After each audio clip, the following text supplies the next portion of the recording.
Agora você pode fazer parte do clube de membros do Spurgeon TV. Esses são e-books já disponibilizados para os membros do canal. Todos os dias, novos e-books são adicionados junto com outros benefícios que só os membros têm. Sendo um membro, você passa a ajudar no crescimento desse ministério, tanto na quantidade do que podemos publicar, como na qualidade do material. Nosso propósito é, juntos, atingirmos o maior número de pessoas com solo escritura. Seja um membro do Spurgeon TV. A chave de ouro da oração. Sermão número 619.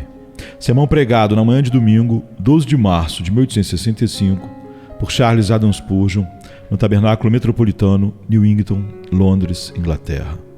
Clama a mim e responder-te-ei, e anunciar-te-ei coisas grandes e ocultas que não sabes. Jeremias 33, 3. Algumas das obras mais eruditas do mundo cheiram a óleo de meia-noite. Mas os livros e ditos mais espirituais e confortantes dos homens geralmente têm um aroma de umidade de prisão. Poderia citar muitos exemplos.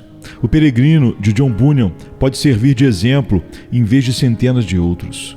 E este bom texto nosso, todo mofado e frio com a prisão onde Jeremias estava, tem, no entanto, um brilho e uma beleza que talvez nunca tivesse, se não tivesse vindo como uma palavra de encorajamento ao prisioneiro do Senhor, trancado no pátio da prisão. O povo de Deus sempre, em sua pior condição, descobriu o melhor de seu Deus. Ele é bom em todos os tempos, mas parece estar no seu melhor quando eles estão no seu pior. Como você pôde suportar tão bem sua longa prisão? Disse alguém a Landgrave de Hesse, que havia sido preso por sua adesão aos princípios da Reforma. Ele respondeu: as consolações divinas dos mártires estavam comigo.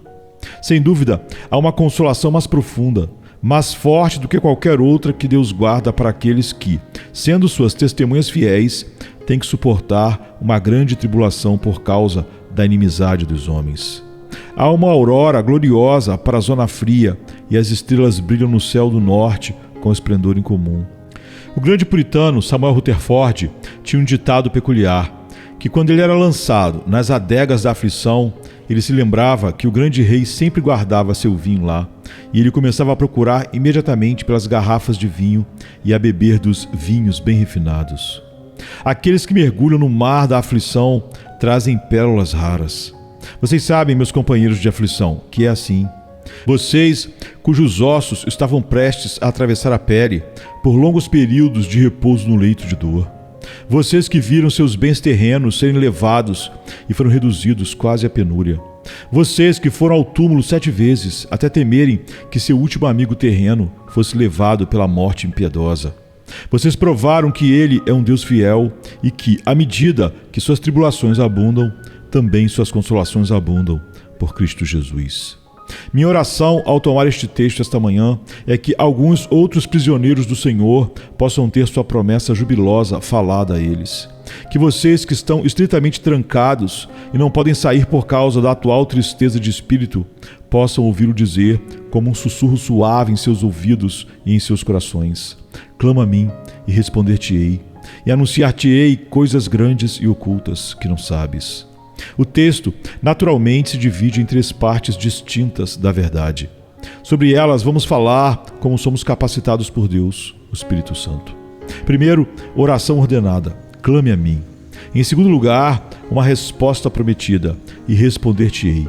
Em terceiro lugar, fé encorajada, e anunciar-te-ei coisas grandes e ocultas que não sabes. O primeiro ponto é oração ordenada. Não somos apenas aconselhados e recomendados a orar, mas ordenados a orar. Isso é uma grande condescendência.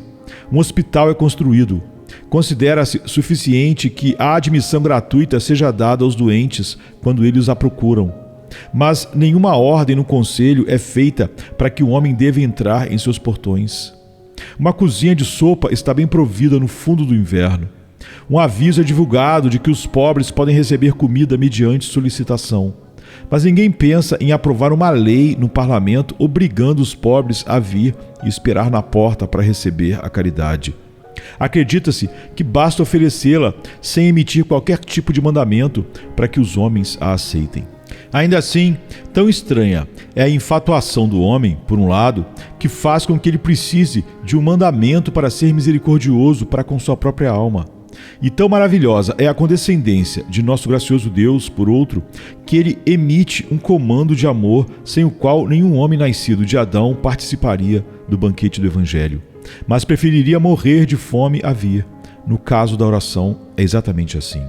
O próprio povo de Deus precisa, ou então não receberiam, de um comando para orar. Como é isso?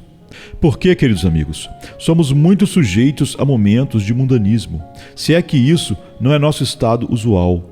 Não esquecemos de comer, não esquecemos de tirar as persianas da loja, não esquecemos de ser diligentes nos negócios, não esquecemos de ir para a cama descansar, mas muitas vezes esquecemos de lutar com Deus em oração e de passar, como deveríamos, longos períodos em comunhão consagrada com nosso Pai e nosso Deus. Para muitos professos, o livro caixa é tão volumoso que não se pode movê-lo. E a Bíblia, representando sua devoção, é tão pequena que quase se poderia colocá-la no bolso do colete. Horas para o mundo, momentos para Cristo. O mundo tem o melhor e nosso quarto de oração as sobras do nosso tempo. Damos nossa força e frescor aos caminhos de Mamon e nosso cansaço e languidez aos caminhos de Deus. Por isso, precisamos ser ordenados a nos dedicar àquele ato que deveria ser nossa maior felicidade, como é nosso maior privilégio realizar, a saber, encontrar-nos com nosso Deus. Clama a mim, diz ele, pois sabe que somos propensos a esquecer de clamar a Deus. O que fazes, ó dorminhoco? Levanta-te e clama ao teu Deus. É uma exortação que é necessária para nós, assim como para Jonas na tempestade. Ele entende que corações pesados temos às vezes, quando sob um senso do pecado. Satanás nos diz: por que deveria orar? Como podes esperar prevalecer? Em vão dizes: levantar-me-ei e irei ao meu pai, pois não és digno de ser um de seus servos contratados. Como podeis ver o rosto do rei depois de teres sido traidor contra ele? Como ousarás te aproximar do altar quando tu mesmo o profanaste, e quando o sacrifício que trouxeres é um pobre poluído? Ó irmãos, é bom para nós que sejamos ordenados a orar, ou em tempos de tristeza poderíamos desistir. Se Deus me ordena, por mais inadequado que eu seja, rastejarei até o banquinho da graça. E já que ele diz, orai sem cessar, embora minhas palavras falhem e meu coração mesmo vague, ainda assim balbuciarei os desejos de minha alma faminta e direi: ó Deus, pelo menos ensina-me a orar e ajuda-me a prevalecer contigo. Não somos ordenados a orar também por causa de nossa frequente incredulidade? A incredulidade sussurra: que proveito há em buscar o Senhor sobre tal e tal assunto? Este é um caso completamente fora da lista daquelas coisas em que Deus tem intervindo. E, portanto, diz o diabo, se estivesses em qualquer outra posição, poderias descansar no braço poderoso de Deus, mas aqui tua oração não te valerá. Ou é uma questão trivial demais, ou está muito conectada com coisas temporais, ou então é uma questão na qual pecaste demais, ou é alta demais, muito complicada, não tens direito de levar isso a Deus. Assim sugere o inimigo do inferno. Portanto, está escrito como um preceito diário adequado a qualquer caso em que um cristão possa ser lançado. Clama a mim, clama a mim. Estás doente? Queres ser curado? Clama a mim, pois sou o grande médico. A providência te preocupa? Temes que não proverás coisas honestas à vista dos homens? Clama a mim. Teus filhos te irritam? Sentes algo mais afiado que o dente de uma víbora? Um filho ingrato? Clama a mim. Teus sofrimentos são pequenos, mas dolorosos, como pequenos espinhos e pontadas? Clama a mim. Tua carga é pesada, como se fosse quebrar tuas costas sob seu peso? Clama a mim. Lança teu fardo sobre o Senhor e Ele te susterá. Nunca permitirá que o justo seja abalado. No vale, na montanha, na rocha estéril, no mar salgado, submerso, logo abaixo das ondas e elevado de repente no cume das ondas, na fornalha quando as brasas estão ardendo, nos portões da morte quando as mandíbulas do inferno tentam te fechar, não cesse, pois o mandamento sempre te dirige. Clama a mim. Ainda assim, a oração é poderosa e deve prevalecer com Deus para trazer-te tua libertação. Estas são algumas das razões pelas quais o privilégio da súplica também é mencionado nas Escrituras como um dever. Existem muitas outras, mas estas bastarão para esta manhã. Não podemos deixar nossa primeira parte sem fazer outra observação. Devemos ficar muito felizes que Deus nos deu este comando em sua palavra para que seja seguro e permanente. Você pode encontrar em 50 passagens onde o mesmo preceito é proferido. Não leia frequentemente nas Escrituras: não matarás, não cobiçarás. A lei é dada 2 vezes, mas frequentemente leio preceitos do Evangelho, pois se a lei é dada 2 vezes, o Evangelho é dado 70 vezes 7. Para cada preceito que não posso cumprir, por ser fraco através da carne, encontro 1000 preceitos que é doce e agradável cumprir, devido ao poder do Espírito Santo que habita nos filhos de Deus, e este comando para orar é insistido repetidas vezes. Pode ser um exercício oportuno para alguns de vocês descobrir quantas vezes nas Escrituras vocês são ordenados a orar.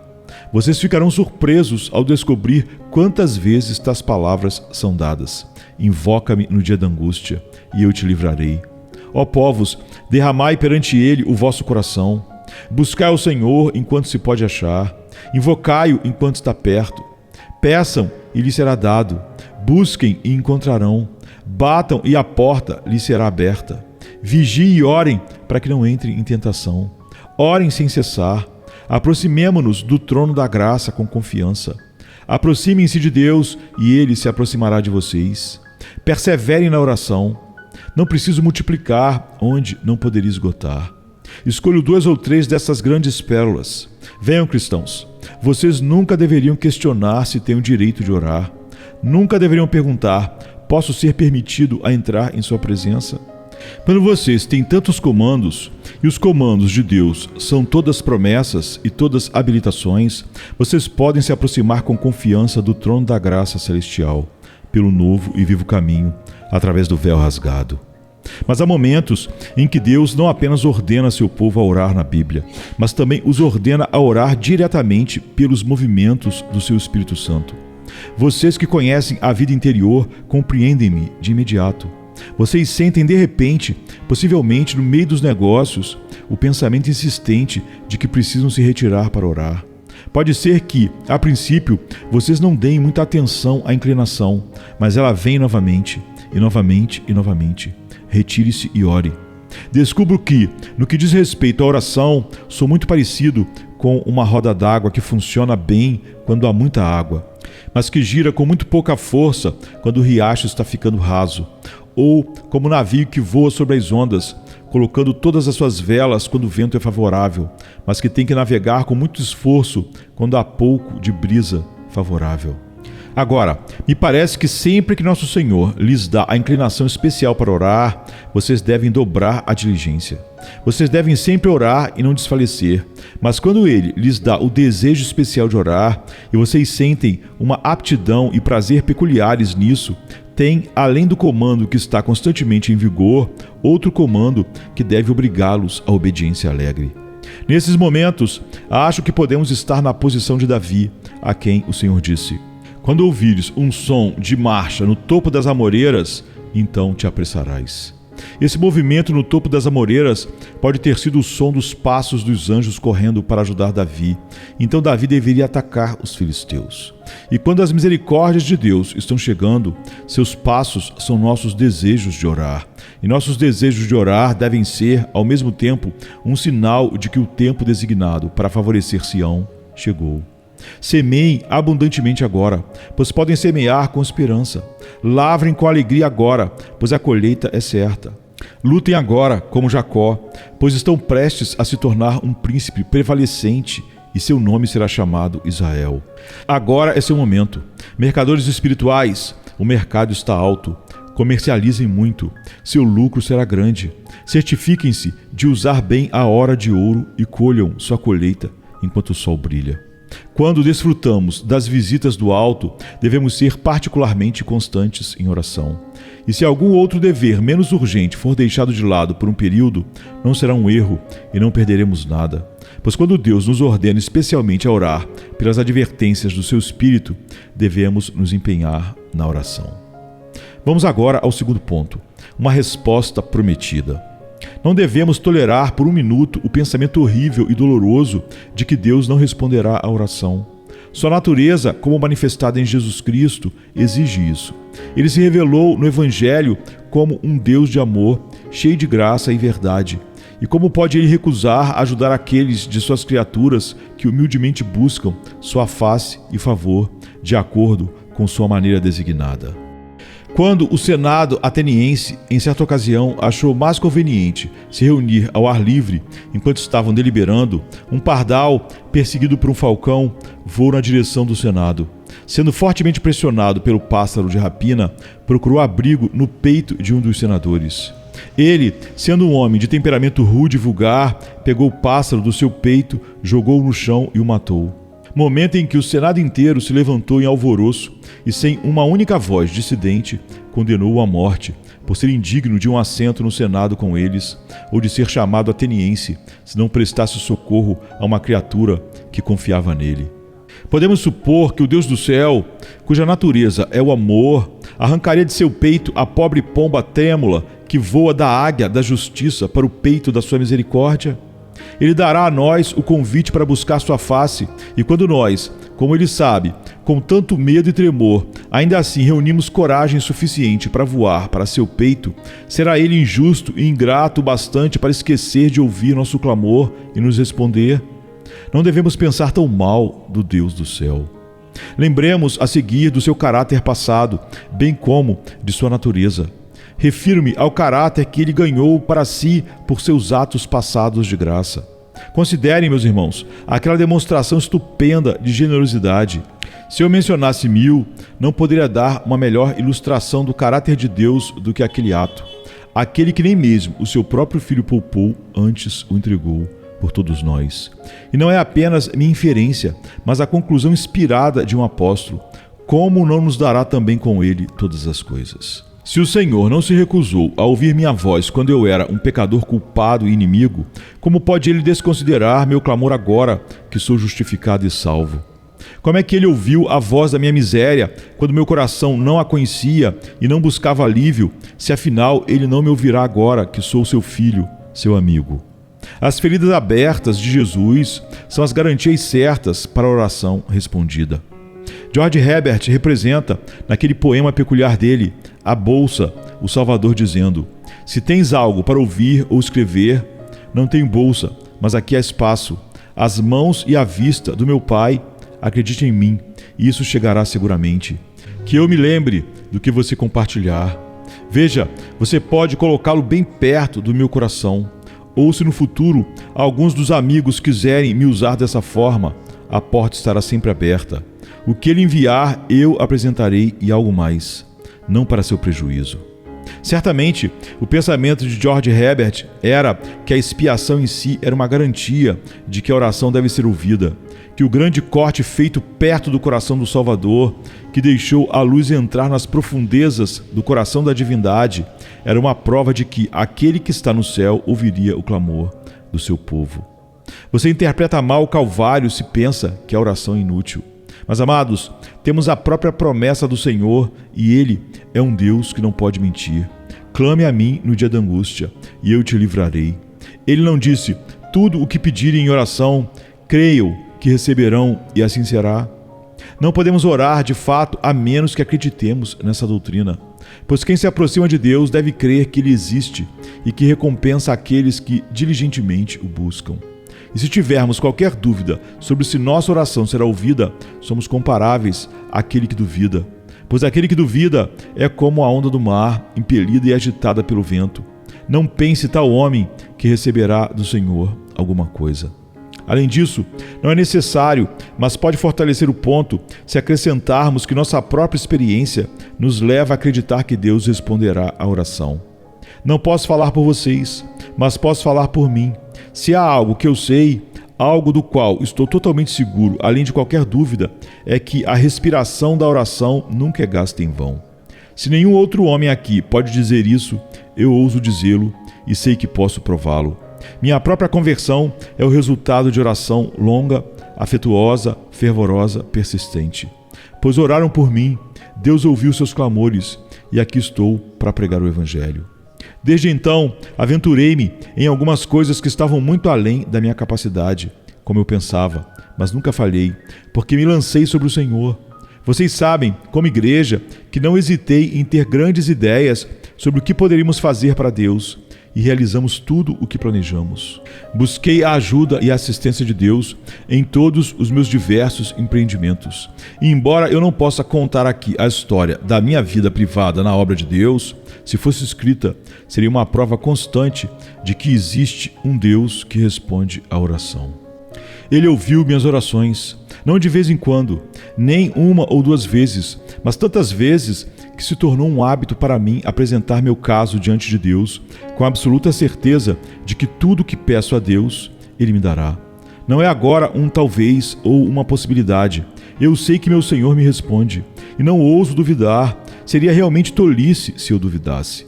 Assim como estou certo de que uma certa quantidade de alavanca levantará um peso, sei que uma certa quantidade de oração obterá qualquer coisa de Deus.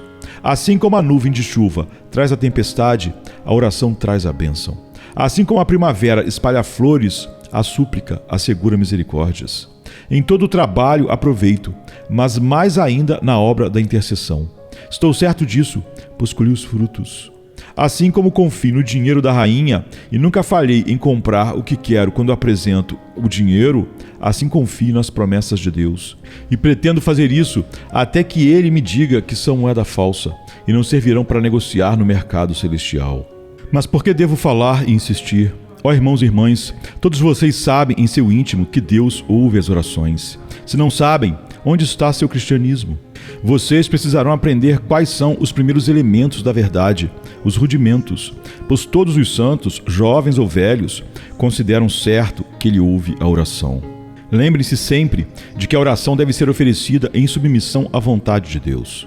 Quando dizemos que Deus ouve a oração, não queremos dizer que Ele sempre nos dá literalmente o que pedimos.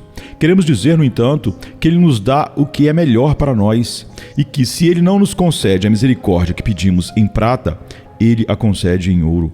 Se Ele não remove o espinho na carne, ainda assim Ele diz: minha graça é suficiente para você, e isso chega ao mesmo fim.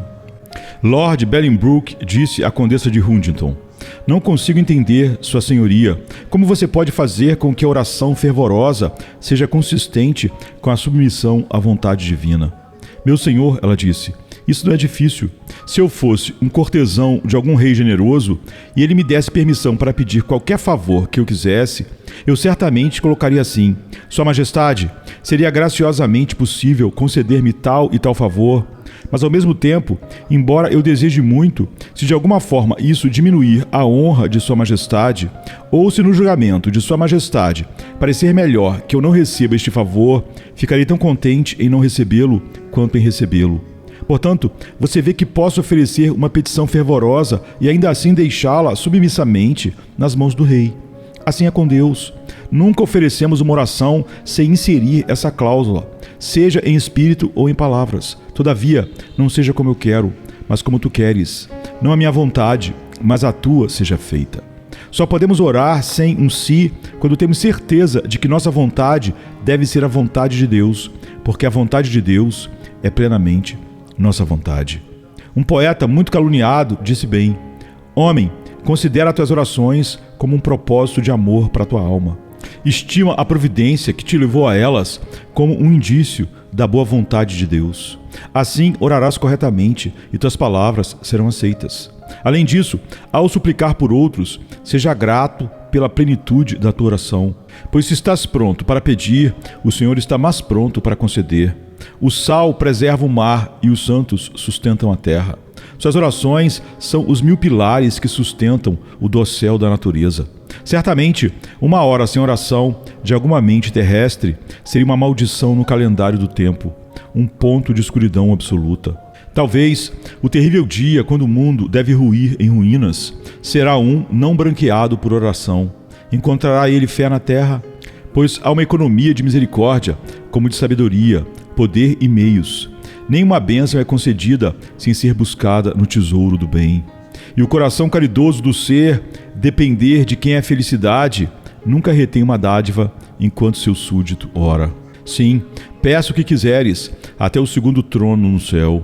é teu, para quem foi designado. Não há limite para a oração.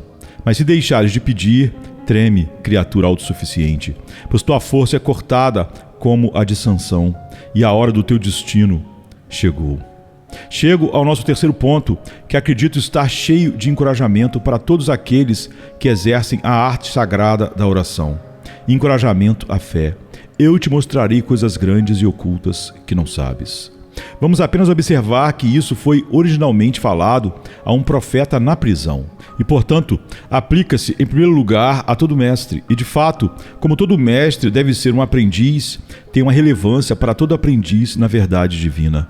A melhor maneira pela qual um profeta e professor e aprendiz podem conhecer as verdades reservadas, as verdades mais altas e misteriosas de Deus, é esperando em Deus, em oração. Notei muito especialmente ontem, ao ler o livro do profeta Daniel, como Daniel descobriu o sonho de Nabucodonosor. Os adivinhos, os magos, os astrólogos dos caldeus trouxeram seus livros curiosos e seus instrumentos estranhos, e começaram a murmurar seus abracadabras e todos os tipos de encantamentos misteriosos, mas todos falharam. O que Daniel fez? Ele se entregou à oração, e sabendo que a oração de um corpo unido de homens tem mais prevalência do que a oração de um só, encontramos que Daniel chamou seus irmãos e os instruiu a se unirem a ele em oração fervorosa para que Deus, em sua infinita misericórdia, abrisse a visão. Então Daniel foi para sua casa e fez saber a coisa a Ananias, Misael e Azarias, seus companheiros, para que pedissem misericórdias ao Deus do céu sobre este segredo, para que Daniel e seus companheiros não perecessem com o resto dos sábios da Babilônia. E no caso de João, que foi o Daniel do Novo Testamento, você lembra que ele viu um livro na mão direita daquele que estava no trono. Um livro selado com 7 selos, que ninguém foi encontrado digno de abrir ou olhar para ele. O que João fez? O livro foi por fim aberto pelo leão da tribo de Judá, que prevaleceu para abrir o livro. Mas está escrito primeiro que antes que o livro fosse aberto, eu chorei muito. Sim, as lágrimas de João, que eram suas orações líquidas, foram, no que lhe dizia respeito, às chaves sagradas pelas quais o livro fechado foi aberto. Irmãos do ministério, vocês que são professores na escola dominical e todos vocês que são aprendizes na faculdade de Cristo Jesus, peço que lembrem que a oração é o seu melhor meio de estudo. Como Daniel, vocês entenderão o sonho e sua interpretação quando buscarem a Deus. E como João, vocês verão os 7 selos da preciosa verdade serem desatados depois de terem chorado muito. Sim, se clamares por conhecimento e por entendimento alçares a tua voz, se como a prata a buscares e como a tesouros escondidos a procurares, então entenderás o temor do Senhor e acharás o conhecimento de Deus. As pedras não são quebradas a menos que se use o martelo com empenho. E o quebrador de pedras geralmente se ajoelha. Use o martelo da diligência e exercite também o joelho da oração. E não há doutrina dura na revelação que seja útil para você entender que não se quebrará em pedaços sob o exercício da oração e da fé. Bene orace est bene studiuisse.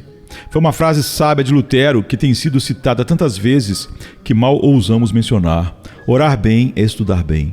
Você pode abrir caminho através de qualquer coisa com a alavanca da oração. Pensamentos e raciocínios podem ser como as cunhas de aço que podem abrir caminho para a verdade. Mas a oração é a alavanca, a ferramenta que força a abertura do baú de ferro do mistério sagrado, para que possamos acessar o tesouro que está escondido ali, para aqueles que podem abrir caminho para alcançá-lo. O reino dos céus ainda sofre violência, e os violentos o tomam pela força. Certifique-se de que sempre trabalha com o poderoso instrumento da oração e nada poderá resistir a você. Não devemos, no entanto, parar por aí. Aplicamos o texto a apenas um caso, mas ele é aplicável a centenas. Escolhemos outro. O santo pode esperar descobrir uma experiência mais profunda e conhecer mais a vida espiritual superior, estando muito em oração. Existem diferentes traduções do meu texto. Uma versão o traduz como: eu te mostrarei coisas grandes e fortificadas que não sabes. Outra o lê como: coisas grandes e reservadas que não sabes. Agora, todos os desenvolvimentos da vida espiritual não são igualmente fáceis de alcançar. Existem os estados e sentimentos comuns de arrependimento, fé, alegria e esperança, que são desfrutados por toda a família. Mas há um reino superior de êxtase, de comunhão e união consciente com Cristo, que está longe de ser o lugar comum dos crentes. Todos os crentes veem Cristo, mas nem todos os crentes colocam seus dedos nas marcas dos pregos, nem colocam a mão em seu lado. Nem todos temos o privilégio elevado de João de reclinar-se no peito de Jesus ou de Paulo de ser arrebatado ao terceiro céu. Na arca da salvação encontramos um andar inferior, um segundo e um terceiro andar. Todos estão na arca, mas nem todos estão no mesmo andar. A maioria dos cristãos, em relação ao rio da experiência, estão apenas até os tornozelos. Alguns outros já avançaram até que o riacho esteja até os joelhos. Poucos o encontram até o peito, e apenas alguns, como poucos, o encontram um rio para nadar, cujo fundo não podem tocar. Meus irmãos, há alturas no conhecimento experimental das coisas de Deus que os olhos da sagacidade e do pensamento filosófico nunca viram. E há caminhos secretos que a cria do leão da razão e do julgamento ainda não aprenderam a percorrer. Só Deus pode nos levar até lá, mas o carro no qual Ele nos leva e os cavalos de fogo com os quais esse carro é puxado são orações prevalecentes. A oração prevalecente é vitória sobre o Deus da misericórdia. Pelo seu poder, lutou com Deus. Sim, teve poder sobre o anjo e prevaleceu. Chorou e suplicou-lhe. Encontrou-o em Betel e ali falou conosco. A oração prevalecente leva o cristão ao Carmelo e o capacita a cobrir o céu com nuvens de bênçãos e a terra com chuvas de misericórdia. A oração prevalecente eleva o cristão a Pisga e mostra-lhe a herança reservada. Sim, e ela o eleva a Tabor e o transfigura, até que a semelhança do seu Senhor, assim como Ele é, nós também somos neste mundo. Se você deseja alcançar algo mais elevado do que a experiência rasteira comum, olhe para a rocha que é mais alta que você e olhe com o olho da fé através das janelas da oração importuna. Para crescer em experiência, então, deve haver muita oração. Vocês devem ter paciência comigo enquanto aplico este texto a mais 2 ou 3 casos. É certamente verdade para o sofredor em provação. Se ele esperar muito em Deus em oração, receberá maiores livramentos do que jamais sonhou, coisas grandes e ocultas que não sabes. Aqui está o testemunho de Jeremias. Aproximaste-te no dia em que te invoquei. Disseste, não temas, ó Senhor, defendeste a causa da minha alma, remiste a minha vida. E o de Davi é o mesmo. Na angústia invoquei ao Senhor, o Senhor me respondeu e me pôs em um lugar amplo. Louvar-te-ei, pois me ouviste, e foste a minha salvação. E ainda novamente, então clamaram ao Senhor na sua angústia, e Ele os livrou das suas tribulações, e os levou pelo caminho certo, para que fossem a uma cidade de habitação. Meu marido está morto, disse a pobre mulher, e meu credor veio para levar meus 2 filhos como escravos. Ela esperava que Elias possivelmente dissesse, quais são suas dívidas? Eu as pagarei. Em vez disso, ele multiplica o óleo dela até que esteja escrito, vai, vende o azeite e paga a tua dívida e... Qual foi o E? Vive tu e teus filhos do resto. Muitas vezes, acontecerá que Deus não apenas ajudará seu povo a atravessar os lugares lamacentos do caminho, para que possam apenas ficar do outro lado do pântano, mas Ele os levará com segurança adiante na jornada. Esse foi um milagre notável. Quando no meio da tempestade, Jesus Cristo veio andando sobre o mar, os discípulos o receberam no barco, e não apenas o mar se acalmou, mas está registrado, logo o barco chegou à terra para onde iam. Essa foi uma misericórdia além do que eles pediram. Às vezes, ouço vocês orarem e utilizarem uma citação que não está na Bíblia. Ele é capaz de fazer muito mais abundantemente além do que pedimos ou pensamos. Não está assim escrito na Bíblia. Não sei o que podemos pedir ou o que podemos pensar, mas está dito, Ele é capaz de fazer muito mais abundantemente além do que pedimos ou pensamos. Vamos então, queridos amigos, quando estivermos em grande provação, apenas dizer, agora estou na prisão, como Jeremias. Vou orar como ele fez, pois tenho o mandamento de Deus para fazê-lo, e vou esperar como ele fez, esperando que ele me mostre misericórdias reservadas que eu não conheço no momento. Ele não apenas trará seu povo através da batalha, cobrindo suas cabeças nela, mas os levará com bandeiras desfraldadas, para dividir o despojo com os poderosos e reclamar sua porção com os fortes. Espere grandes coisas de um Deus que dá grandes promessas como estas. Novamente, aqui está um encorajamento para o trabalhador. A maioria de vocês está fazendo algo para Cristo. Estou feliz por poder dizer isso, sabendo que não estou lisonjeando vocês. Meus queridos amigos, esperem muito em Deus em oração, e vocês têm a promessa de que Ele fará coisas maiores por vocês do que sabem. Não sabemos quanta capacidade para utilidade pode haver em nós. Aquele osso de jumento deitado ali no chão, o que ele pode fazer? Ninguém sabe o que ele pode fazer. Mas quando ele vai parar nas mãos de Sansão, o que ele não pode fazer? Ninguém sabe o que ele não pode fazer agora que um Sansão o maneja. E você, amigo, muitas vezes se achou tão desprezível quanto aquele osso. E você disse, o que eu posso fazer? Ah, mas quando Cristo, pelo seu Espírito, te agarra, o que você não pode fazer? Verdadeiramente, você pode adotar a linguagem de Paulo e dizer, posso todas as coisas em Cristo que me fortalece. No entanto, não dependa da oração sem esforço. Em uma certa escola, havia uma menina que conhecia o Senhor, uma criança muito graciosa, de coração simples e confiante. Como de costume, a graça se desenvolvia na criança de acordo com sua posição. Suas lições eram sempre as melhores ditas de todas na classe. Outra menina perguntou a ela, como é que suas lições são sempre tão bem ditas? Eu oro a Deus para me ajudar a aprender minha lição, ela respondeu. Bem, pensou a outra, então farei o mesmo. Na manhã seguinte, quando ela se levantou na classe, não sabia nada, e quando foi repreendida, reclamou com a outra. Porque eu orei a Deus para me ajudar a aprender minha lição e não sei nada dela. Qual é a utilidade da oração? Mas você sentou-se e tentou aprendê-la? Ah, não, disse ela. Eu nem olhei para o livro. Ah, então, disse a outra. Eu pedi a Deus para me ajudar a aprender minha lição, mas então me sentei e estudei diligentemente, e continuei até saber bem, e aprendi facilmente, porque meu desejo sincero que expressei a Deus foi: ajude-me a ser diligente no esforço de fazer meu dever. Assim é com alguns que vêm às reuniões de oração e oram, e então cruzam os braços e vão embora esperando que a obra de Deus continue. Como uma mulher cantando, voa, poderoso evangelho, alcance o mundo, mas não colocando um centavo na oferta. De modo que sua amiga a tocou e disse, mas como ele pode voar se você não dá asas para ele voar? Há muitos que parecem ser muito poderosos em oração, maravilhosos em súplicas, mas então eles requerem que Deus faça o que eles mesmos podem fazer, e portanto, Deus não faz nada por eles. Deixarei meu camelo desamarrado, disse um árabe uma vez a Maomé, e confiarei na providência. Amarre-o bem, disse Maomé, e então confie na providência. Então, você que diz, eu vou orar e confiar minha igreja, minha classe ou meu trabalho à bondade de Deus, pode ouvir a voz da experiência e sabedoria que diz, faça o seu melhor, trabalhe como se tudo dependesse do seu esforço, como se seu próprio braço trouxesse sua salvação. E quando tiver feito tudo, lance-se sobre ele, sem quem é em vão levantar cedo e deitar tarde, e comer o pão da ansiedade. E se ele te prosperar, dê a ele o louvor. Não vou demorar muito mais, mas quero que você perceba que esta promessa deve ser útil para consolar aqueles que intercedem por outros. Você que está clamando a Deus para salvar seus filhos, abençoar seus vizinhos, alcançar seus maridos ou esposas em misericórdia, pode se confortar com isso. Eu te mostrarei coisas grandes e ocultas que não sabes. Um ministro célebre do século passado, o Sr. Bailey, era filho de uma mãe piedosa.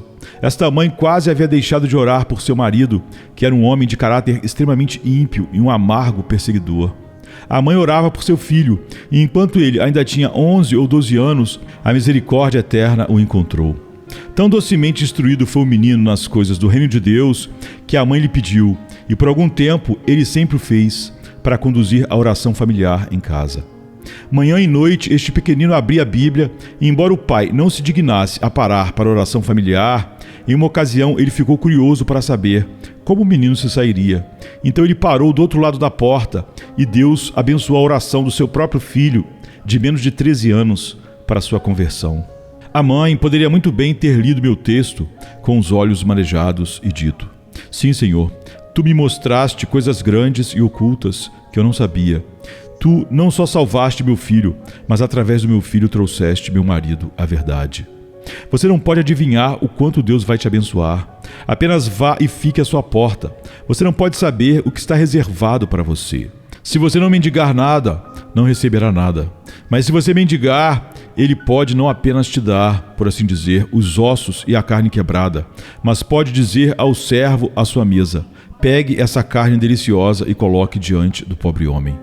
Ruth foi colher, esperava pegar algumas espigas boas, mas Boaz disse: deixe-a colher mesmo entre os feixes, e não a repreendam. Ele disse mais a ela: na hora da refeição, vem aqui e coma do pão, e molhe o bocado no vinagre. Sim, ela encontrou um marido onde só esperava encontrar um punhado de cevada. Assim, na oração por outros, Deus pode nos dar tantas misericórdias que ficaremos maravilhados, já que esperávamos pouco. Ouça o que é dito de Jó e aprenda a lição. E o Senhor disse: meu servo Jó orará por vocês, porque a ele aceitarei, para que eu não os trate segundo a loucura de vocês, porque não falaram de mim o que era reto, como o meu servo Jó. E o Senhor virou o cativeiro de Jó quando ele orou por seus amigos. Também o Senhor deu a Jó o dobro do que possuía antes. Agora, esta palavra para finalizar. Alguns de vocês são buscadores de sua própria conversão. Deus os despertou para a oração solene sobre suas próprias almas. Vocês não estão contentes em ir para o inferno, querem o céu, querem ser lavados no precioso sangue, querem a vida eterna. Queridos amigos, peço que peguem este texto. O próprio Deus fala isso a vocês. Clama a mim e eu te responderei, e te mostrarei coisas grandes e ocultas que não sabes. Imediatamente tomem Deus pela sua palavra. Vão para casa, entrem no seu quarto e fechem a porta, e experimentem-no. Jovem, eu digo, experimente o Senhor. Jovem mulher, prove-o, veja se ele é verdadeiro ou não. Se Deus for verdadeiro, você não pode buscar misericórdia em suas mãos através de Jesus Cristo e receber uma resposta negativa. Ele deve, por sua própria promessa e caráter, abrir o portão da misericórdia para você, que bate com todo o seu coração. Que Deus te ajude, crendo em Cristo Jesus, a clamar em alta voz a Deus, e sua resposta de paz já está a caminho para te encontrar. Você ouvirá ele dizer: teus pecados, que são muitos, estão todos perdoados. Que o Senhor te abençoe por amor ao seu nome. Amém.